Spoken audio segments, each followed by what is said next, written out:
গুরুত্বপূর্ণ একটা ইবাদত বলা যায়, গুরুত্বপূর্ণ একটি আমল বটে। রাসূল পাক সাল্লাল্লাহু তাআলা আলাইহি ওয়াসাল্লাম হাদিসে পাকের মধ্যে ইরশাদ করেছেন, সালাসাতুন তাহাতা জিল্লু আরশুল্লাহি ইয়াউমুল কিয়ামা। কিয়ামতের ময়দানে যে আল্লাহর আরশের নিচে তিন ব্যক্তির ছায়া হবে। ইয়াউমা লা জিল্লা ইল্লা জিল্লু, যে দিন, যে ভয়াবহ দিন আল্লাহর ছায়া ছাড়া কোনো ছায়া হবে না।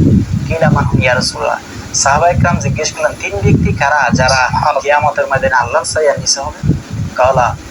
কালা রাসূল পাক সাল্লাল্লাহু আলাইহি ওয়াসাল্লাম ইরশাদ করেন, মান ফারাজা আন মাকরুমিন মিন উম্মতি ওয়া আহইয়া সুন্নতি ওয়া আকসার সালাওয়াত আলাইহা।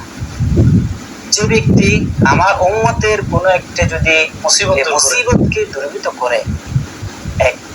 দ্বিতীয় নম্বর হচ্ছে যে আমার সুন্নতকে জীবিত করে, ওয়াহিয়া সুবহানাল্লাহ। তৃতীয় হচ্ছে যে ব্যক্তি আমার উপর বেশি বেশি করে, আল্লাহু আকবার, আল্লাহু আকবার কবীরা, যে বেশি বেশি করে রাসূল পাক সাল্লাল্লাহু আলাইহি ওয়াসাল্লামের উপর যে ব্যক্তি দরুদ শরীফ পাঠ করবে, তা কিয়ামতের ভয়াবহ যে দিন কেউ কারো হবে না, সেদিন আল্লাহর আরশের নিচে তার ছায়া হবে।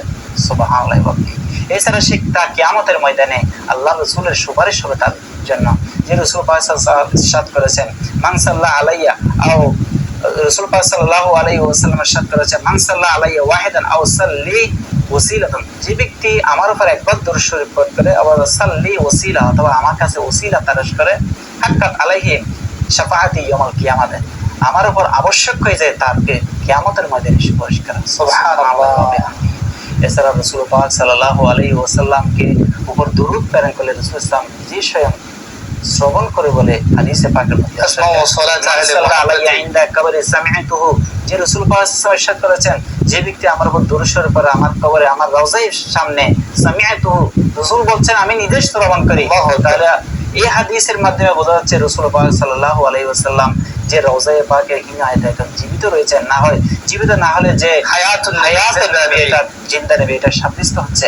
এবং মান সাল্লা আলাইয়া নাইবান আবলাগতাহু, যে রওজায়ে পাকে যদি সালাম দেয় সেটা রাসূল শ্রবণ করেন, আর দূরে যদি কেউ যদি কোনো উম্মত, কোন আশিক যদি রাসূলকে সালামি পেশ করে, রাসূল সাল্লাল্লাহু আলাইহি ওয়াসাল্লাম ইরশাদ করেছেন, সে দরুদ শরীফটা আমার নিকট পৌঁছে দেন, ফেরেশতারা পৌঁছে দেন। এবং হাদিসে পাকে আসছেন, আল্লাহ রাব্বুল আলামিন জমিনের মধ্যে এমন কিছু ফেরেশতা নিয়োগ করেছেন, যে ফেরেশতাদের কাজ হচ্ছে সারা পৃথিবী পরিভ্রমণ করা, এবং যারা রাসূলের উপর সালাম প্রেরণ করে তাদের সালামগুলো রাসূলের কাছে পৌঁছে দেওয়া। শুধু কেমনে পৌঁছে দেয়, যে রাসূল পাক সাল্লাল্লাহু আলাইহি ওয়াসাল্লাম হাদিসে পাকের মধ্যে আসছেন, যে ব্যক্তি রাসূলের উপর দরুদ শরীফ পড়ে তার নাম এবং তার পিতার নাম